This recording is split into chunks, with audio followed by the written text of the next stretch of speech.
4, 3, 2. Hi, and welcome to Human Docs. This is a program, a long-running program put together by the College of Liberal Arts and Sciences. I'm Brandy Kellett, and I'm your moderator for this evening, where we will watch Just Mercy. We hope you've been able to take advantage of the generous distributors who let us have access to the film over the last 48 hours. And we hope also that you've participated in the Common Read here at Lipscomb University this year and have enjoyed learning from Bryan Stevenson and hearing about his passionate cause for justice. This viewing and the panel that will follow tonight is designed to help you both contextualize everything going on in our world right now and to think critically about how a faith-driven, gospel-rooted perspective might propel you to engage in the world around you. We do understand, though, that some of the issues that might come up tonight might make you uncomfortable or might be hard to hear or hard to think about. And we just want to tell you with our blessing that if you do feel uncomfortable, you're welcome to log off. If you've been required to watch this for a course that you're taking, then you're welcome to email Ted Parks in the English and Modern Languages Department, and he'll be happy to speak with your professor on your behalf. With that said, I want to introduce our panel to you. We have assembled 3 folks here in the studio and 2 folks are joining us on Zoom, and we really want to get to the discussion. And so I'll introduce them briefly now. Josiah Jordan is a student here at Lipscomb University, and he's joining us with his perspective. Meredith Crockett is a Lipscomb alumna, and she is the legal assistant at a Nashville civil rights firm and will bring her experience to bear on this conversation. Adriana Carter has a master's in social work focusing on macro practices, and she's the vice chair of the Coalition of Black Social Workers. She also works at the Oasis Center, where she's the program coordinator of the Mayor's Youth Council. This council helps plan and empower students to get involved in the annual MLK Day Nashville, and she also serves on the anti-racism committee at the Oasis Center. Carla McCanders is a clinical professor of law at Vanderbilt, and she's joining us by Zoom along with Meredith Crockett. And finally, we're so happy to have Thomas Hunter join us. He's the director of community relations for the Davidson County Sheriff's Office, and he is also a pastor in town. So welcome, panel. Thank you so much for joining us. And let's get started with our conversation. Before we do that, I do want to remind you that our Q&A function is live and open, and if any of our viewers have a question that you'd like to submit, we would love to include that question and ask our panelists live. So if you have any questions that you want to ask, just send me a note and I will help articulate your question to the panel. So Josiah, if it's okay, I'll start with you. Okay. Bryan Stevenson went to Harvard University, and there he had a stellar career from all accounts, and he chose to do his internships and his work in rural Alabama. All right. This took great courage, I think, on his part, and really made him go against the grain for maybe what a lot of his Harvard professors expected of him. And as we see in the film, even his own mom felt afraid for him to go to rural Alabama and try to defend and care for poor people. So I wondered if you could talk about your take on what it takes to commit to a life, or commit your life to a thing that conventional wisdom finds unworthwhile or maybe even dangerous. Yeah. What kind of courage did you see there? You know, from my perspective, I think it takes a lot of passion. You know, you have to be passionate about what you're doing in order to follow through with it. And also, I think it takes support as well. You need a good support system. It doesn't have to be a lot of people, but I think it's always important to have at least someone that you can fall back on. It can be your mother, it can be your father. In many cases here at Lipscomb, in many cases, you know, it's God for us, it's Jesus. And just having someone there in your corner to encourage you, because doing something like that, it's not easy at all. And you're gonna get tired, you know, you're gonna get weak. There's gonna be some mornings you're not gonna wanna go do what you're gonna do. But with that supporting cast, you know, they'll always be there to encourage you and give you the strength to continue that test, which you've been called to do. Thanks, Josiah. I wonder, in reading the book and in watching the film, I was struck so often with the way that Stevenson really sort of debunks the myth that doing the right thing always feels good and it's always easy, right? Sometimes stepping up takes a lot of courage, and you really have to go against the grain of what you've been taught or what other people expect of you. That's a beautiful thing. Okay, Professor McCanders, I'd love to ask you our next question. Stevenson in the book says that the opposite of poverty is not wealth. The opposite of poverty is justice. So I'd love for you to talk about this, especially in the context of the American dream. America loves its Protestant work ethic, and we love our independence. We tend to think that poor people maybe deserve to be poor. Do you think people can work hard enough to beat a system designed to keep them in a bad status quo? How does the American dream narrative work here, and should it be revised? So in other words, if you could talk about the way poverty and racism work together to feed injustice, we'd be grateful. Thank you for the question, and thank you for having me here tonight. I think one of the core concepts that has been come to light recently is how racism, systemic racism in the United States operates in a similar manner to a caste system. And we know that a caste system operates by your race becomes determinative of the outcomes, what you can achieve within this within this system.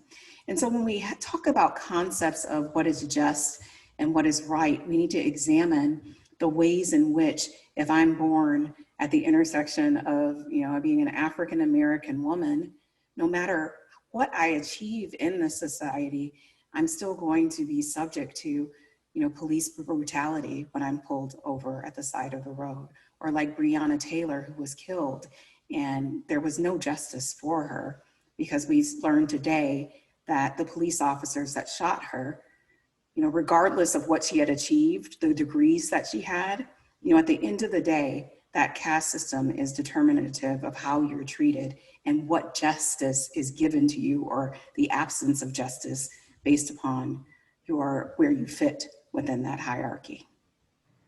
Thank you so much. If I can ask a follow-up question, because there is a narrative of the American dream and of sort of fairness and justice that still exists despite the great evidence that you just shared, even just from the last 4 months in America.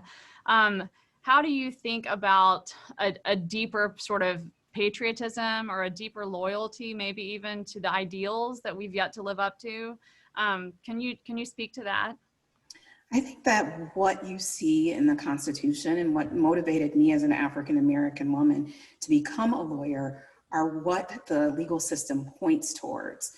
The legal system points beyond democracy. It points beyond what we see on a daily basis.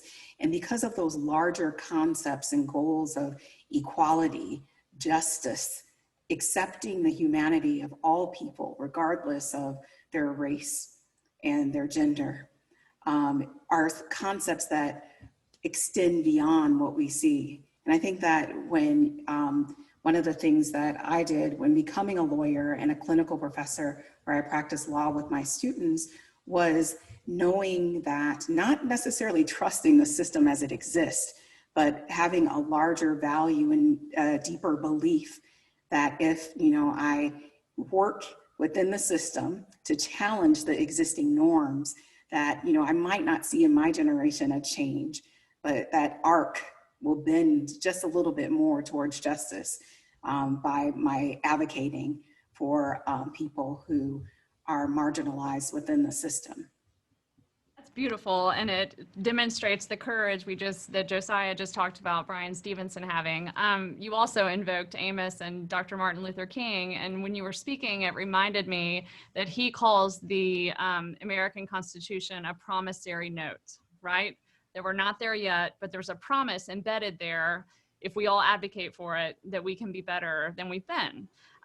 Thomas, I'd love for you to continue what Carla just shared, and I want to contextualize this by thinking about, as you well know, in Nashville, 1 in 6 kids in public schools suffer from food insecurity. Poverty is crippling, and it's everywhere. A person's income level, according to Stevenson, determines the time spent in jail more than his or her guilt or innocence in many cases. So in Tennessee, I've been learning since it's a voting year that failure to pay court costs can result in a felony. It can result in the loss of your driver's license, your job, child custody, the right to vote. Can you talk about how our criminal justice system criminalizes poverty, preventing people from being neighbors and parents and even citizens in our democracy? And then if you and the sheriff's office are doing anything to help change this, then tell us about it.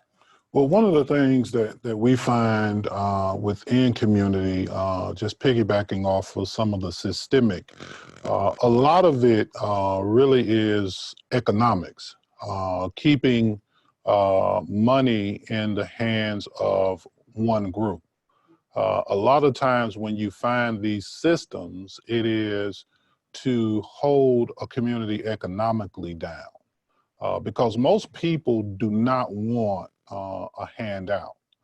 They just want a fair playing field. But all of those things tend to hinge on the economics of a community.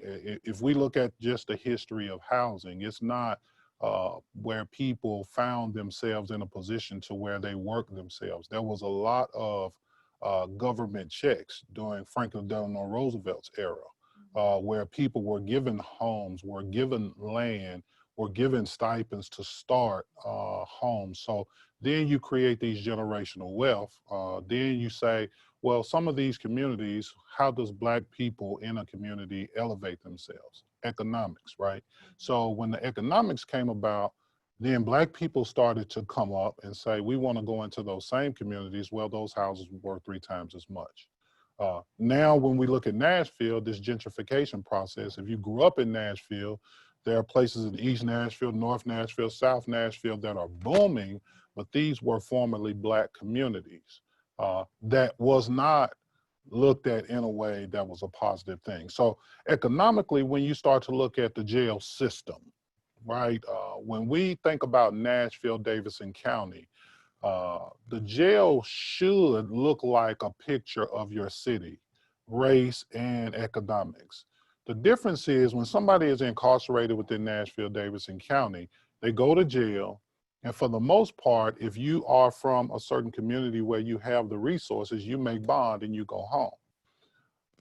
People who are in poor situations have to sit there because they can't afford to make bond.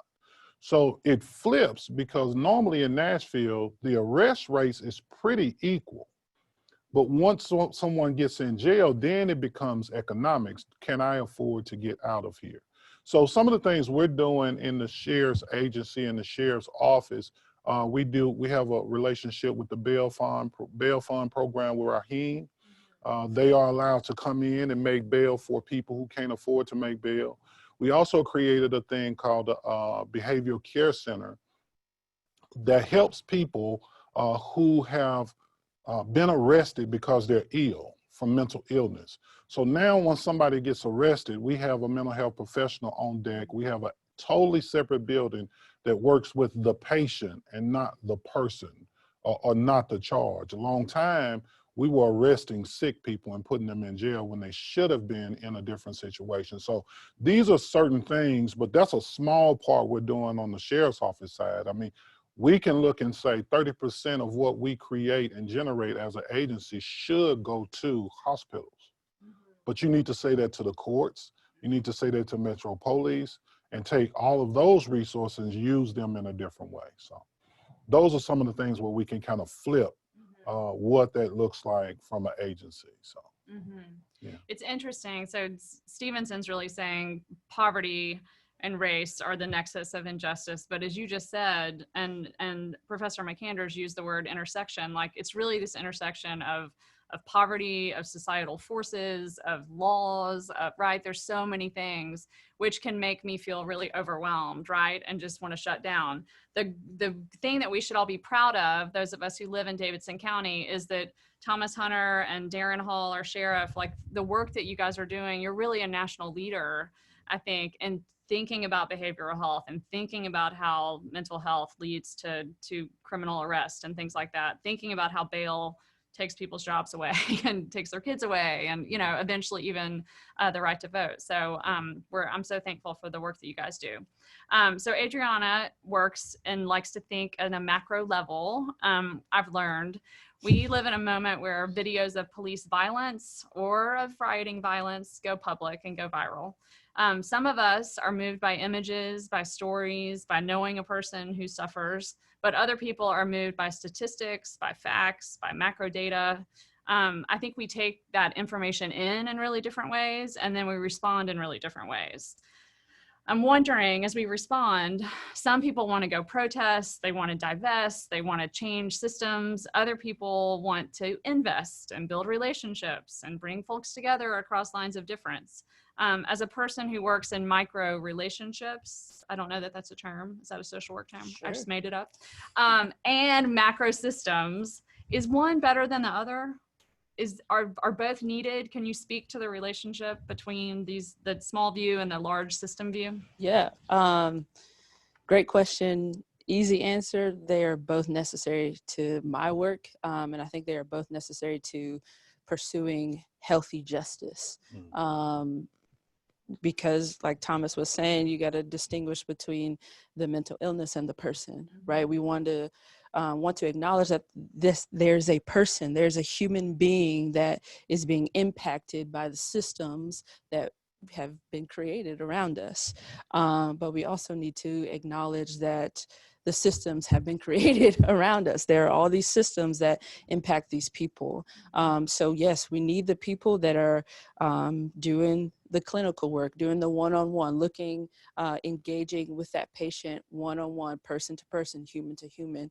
We also need people that are attacking the systems and changing the systems and digging into how these pieces and parts are not functioning and working well, and how they are working well and how they are functioning, and making them cohesive so that the system can better impact the person.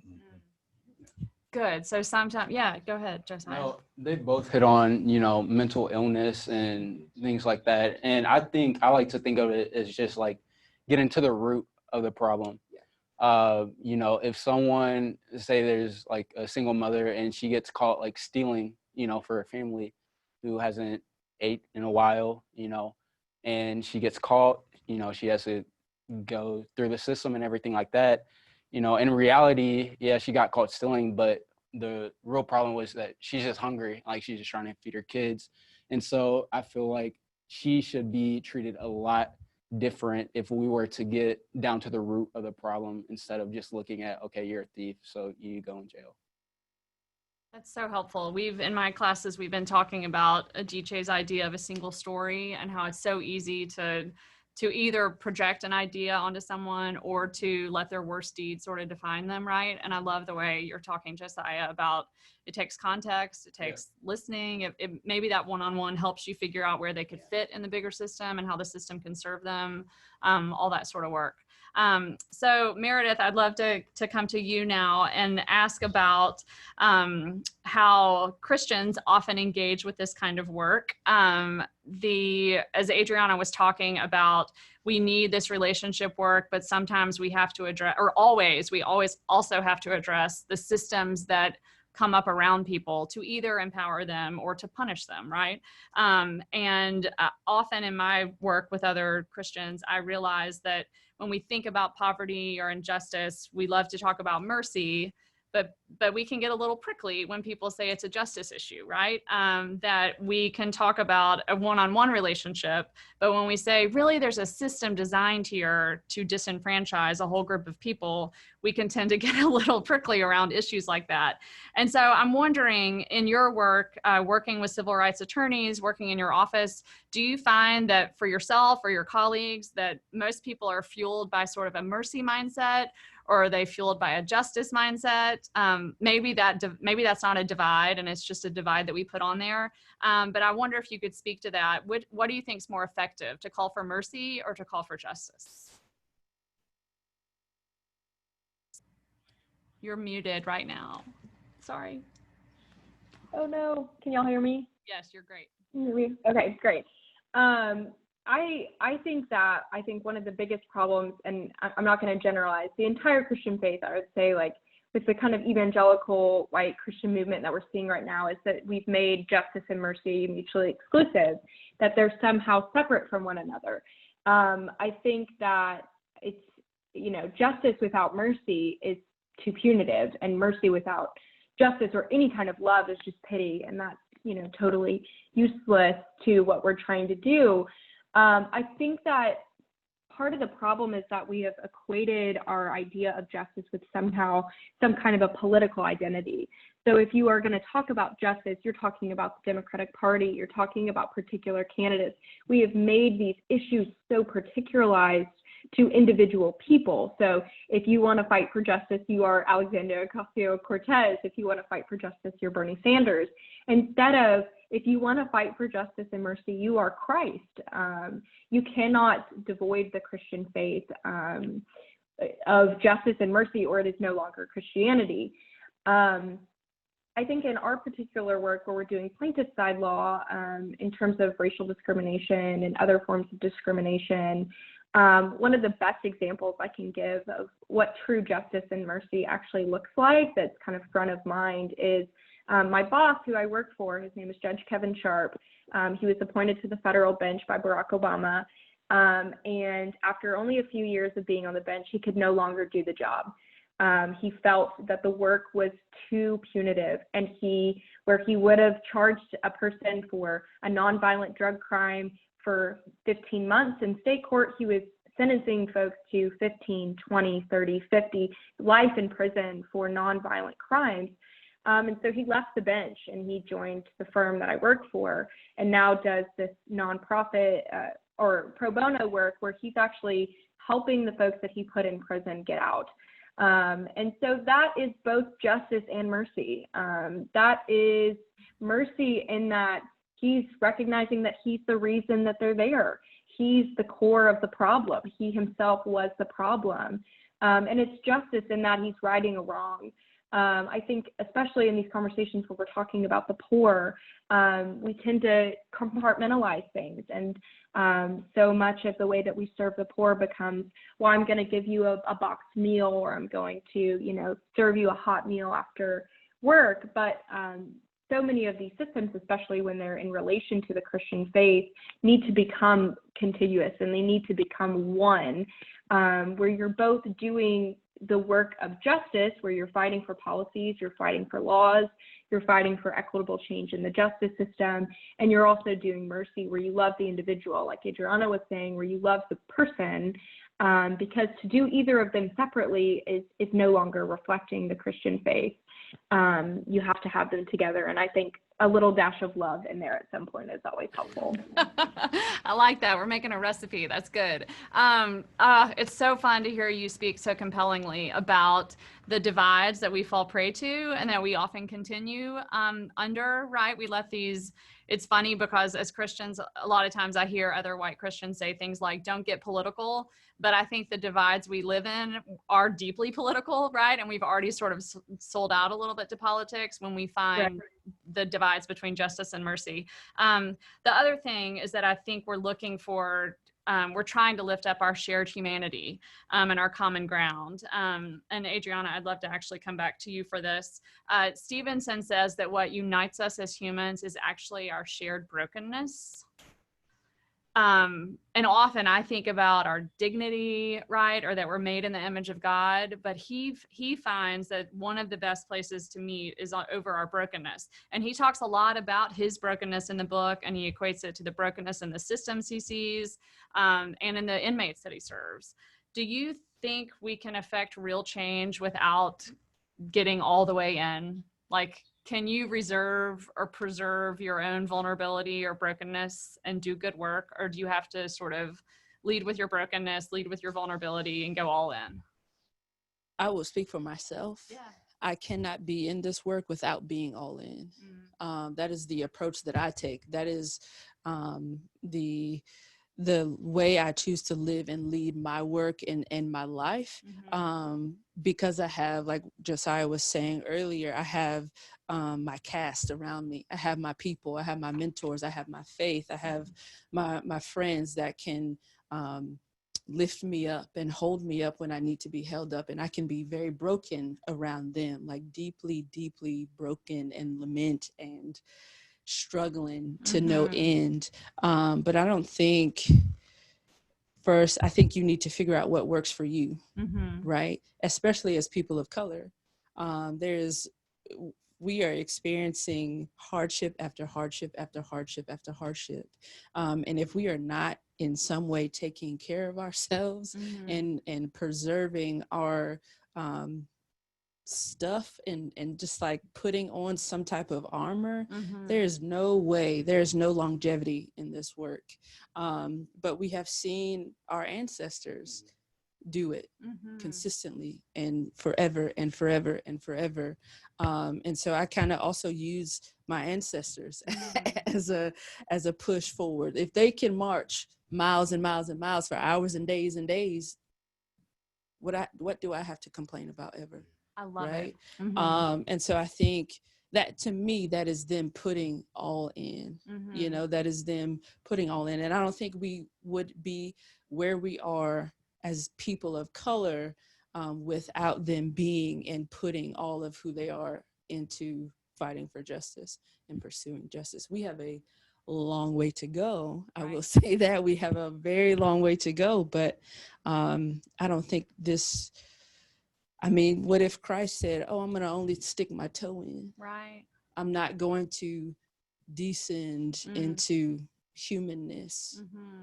Like, I just, what demands all of it. I think it demands every ounce of who we are. And it's hard, and you need to put in the right stuff. You need to have a good system around you. You need to self-care. You need to be in therapy. You need to, you know, protect yourself at all costs, but you cannot do this. I don't think I can do this work without being all in and knowing when to step back. That's beautiful. So Carla, I'll come to you with our last question before we get to rapid fire. So we're getting low on time, but you talked about ancestors. Stevenson's nonprofit organization is called the Equal Justice Initiative, and they take on clients. They advocate at the elected official level for laws that would be helpful. They deal with macro systems. They deal with personal clients. But one of the big things they've done is to build the first national lynching memorial and museum in Alabama. Not the first one in Alabama, the first one in the nation that's housed in Alabama. He thinks it's deeply necessary to remember, to look back, to help us orient where we are now. And I wondered, Professor McAnders, if you could speak to that. Why do we need to remember, and why do we need to talk about the past in order to do good work today? I think that we have to understand where our country, the history of why we are in this particular historical moment today. Everything is connected in terms of the caste system that I mentioned. It started in 1619 when my ancestors were brought over to be free labor for this country. And if we don't understand the violence that was inherent in how we dehumanize a group of people that we brought here, we're not going to understand where we are today and how we get to a death penalty system that primarily we see African-American males and we see poor people in. And so the lynching museum is important, but it's because it's important that we understand our history and we understand the context in which we have, Black and brown bodies being killed by police with no recourse in our court systems. And so it's very, very important that we look at our history, understand how the laws, how they're operating in the court, are a result of lynching and the way that we dehumanize and continue to dehumanize African Americans in this country. I love the way you're offering this full picture of we need to understand the roots of broken systems that continue. And as Adriana said, we need to also look to the past to see the strength and the beauty and the resistance and the family and the sort of like, I've got you, the community, right, strength that exists as we look at that past too. Okay, our time is coming to a close. And so we are, thank you for such a good, rich conversation. Our last sort of rapid fire question, and Thomas, I'll start with you, and then Meredith would love to come to you next. I'll frame it this way. I have a friend who's starting a multicultural church here in Nashville, a multiracial church here in Nashville, and he tweeted last week, we will never personal relationship our way out of systemic racism. It is about unjust distribution of social, economic, and political power. All the hugs and handshakes and high fives in the world won't change mass incarceration and racial disparities in healthcare. But in terms of changing the status quo, I think it's helpful to reach across lines of difference from my perspective, because I think we live in a world that's segregated by race and class. But we can't stop there. We need to advocate as if our kids' lives depended on it, because they do, right? And so but in working with confronting injustice in my world, I'm familiar with this moment where people feel like really passionate or really outraged or really engaged, but then they freeze and say, well, what do I do next? And so this is the question. Do you have advice? Do you have a charge that you would offer to help people move from the I'm leaning in and learning a lot and engaged, and actually willing to be all in and to think about how I can help change these systems of injustice? Well, I think the biggest thing is to get over the fear of someone getting to a place where you've been for a while, opening up the doors of opportunity, and not having yourself in a position to where you look at them when they start to delve off into and start to recognize their own culture. So I did my DNA thing. I'm 85% Nigerian. Only thing between me and a Nigerian person is the language. There's a historical story behind language, but that's a whole nother conversation. But that's the difference. But I teach my sons to not stop at that narrative, we were brought over on a boat. No, this is where you actually come from. This is the culture of people that you come from. And there are a lot of things that teaches about, when you think about Nigeria, they are the economic people that kind of run the engine of Africa. So if I'm telling my sons this, that gives them a whole different perspective. But other communities should not be afraid if someone says, I want to prosper. I have a collective of friends that come from some very different economic spaces, some very different communities. But one of the rules of the game in our world is you got to get involved. And if you're going to pour into a community, you got to pour in with no strings attached. Let that community strive. Let that community fail. Let that community get to a place where they understand and say, oh, okay, now I can go invest in some property and build one of these tall and skinnies in Nashville and flip it and go do another one, right? Don't be afraid to allow someone from another community to understand the process that you have prospered from. It's okay. And you don't have to be afraid to let somebody get there, to come into a world that you've always known about. So I think those would be the bigger things when we think about people and say, how do I engage? If young people are listening to this, do not be afraid, because you're going to be surprised what you find in what you have been told is a poor community. There's a lot of giftedness and gifts in communities where people have said this is a poor place, but you're going to find it's a very rich place. So. That's beautiful. Thank you, Thomas. And I love the idea that we're actually, we limit ourselves when we don't welcome in a new thing, right? Like it hurts all of us when we try to keep people at bay. That's beautiful. Meredith, what advice would you have? Yeah, so while at my time at Lipscomb, I worked in the SALT office as one of the student leaders there and led SALT trips across the city. So what I would say to Lipscomb students is, number one, Nashville is a resource that I think Lipscomb students often leave untapped. There is a website that I think every single person who lives in Nashville should know about. It's called Hands on Nashville, and it has a compiled calendar of every single service trip that you could possibly do in Nashville, whether it's cleaning up the trails at Radnor or doing a food bank with the little pantry that could, whether it's canvassing with Gideon's Army. There are so many things that students can be doing. And to jump off of what Thomas was saying, I think that a lot of people right now are suggesting read a book, listen to a podcast, and I think that those things are incredible. I think everyone should read Just Mercy and listen to the 1619 Project. But I think unless, especially people who are white, get out into the community and just listen, you can learn so much from serving food at one of our shelters that serve the unhoused population. What you're going to hear about is gentrification. You're going to hear about healthcare inequities. You're going to hear about the justice system in Nashville. So just getting out and doing. I think that just empty words are, not helpful right now, but doing.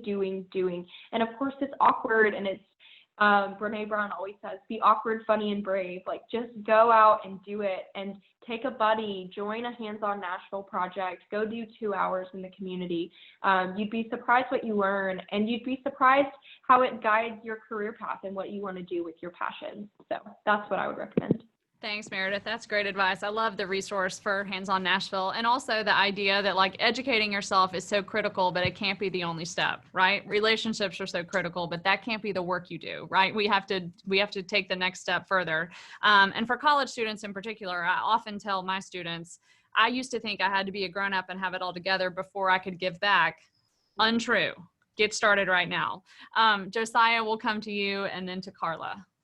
Yeah, so what I would say to that is just don't be afraid to be different.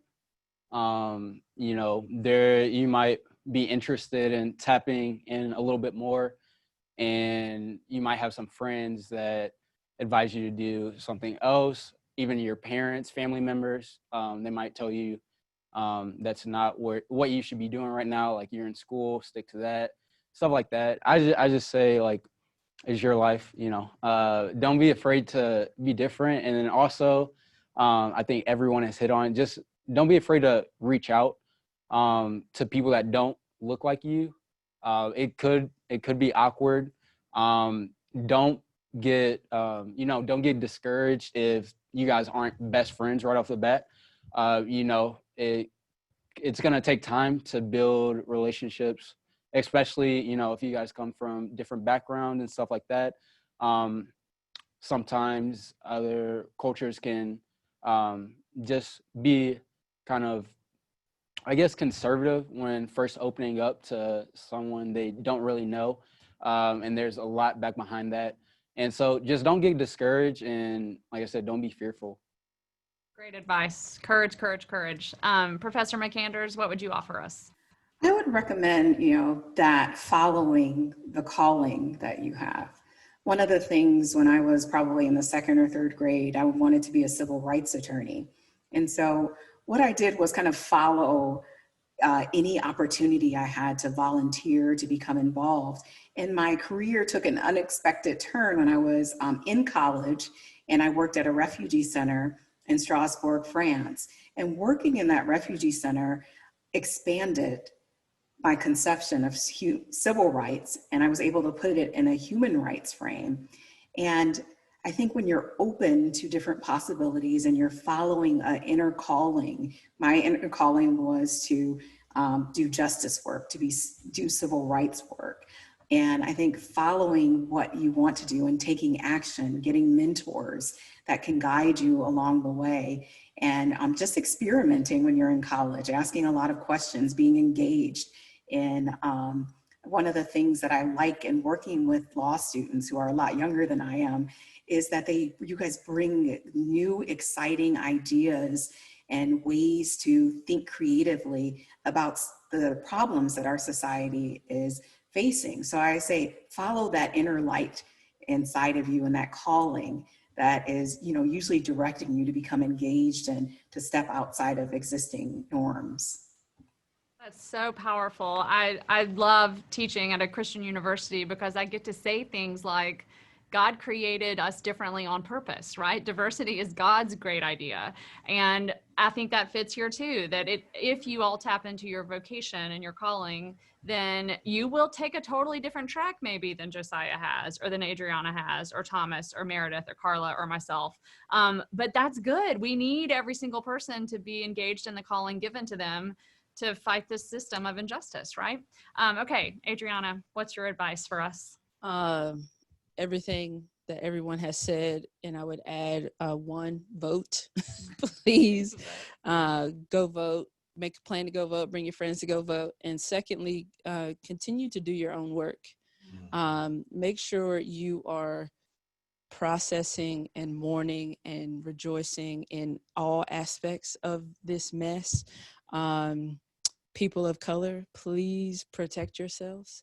Non-people of color, figure out where you are being oppressive, and places where you uphold standards of superiority and supremacy and racism and homophobia and sexism and all the other isms. And white and people of color, figure out where you also hold those things because of what you've been taught. I have a lot of internalized racism. I carry a lot of internal oppression because of my education, and I'm still working on it. So I urge you all to do the same. It's such a beautiful reminder that we're all in process, right? That we all have work to do individually and collectively. I want to thank our panel for being so tremendous, so transparent, so thoughtful, more than just sharing your lives with us tonight, for the work you're doing in our community. These folks are making us all better. And I learned a lot. I'd also like to remind our community that next month, our Human Doc series will be a film called I Am Not Your Negro, that is about the life of James Baldwin, who was an incredible thinker, writer, activist, poet. He thought so far ahead of his time, and how we relate to one another, and how we can care for one another. He celebrated beauty in the world, and he asked us all to do better than we've done in the past. And so we encourage you to look out for emails on that note. If you have any questions or concerns, I'd love to hear from you. Ted Parks is always available. Thank him for all the work he's done to put this together, and thank you. Good night.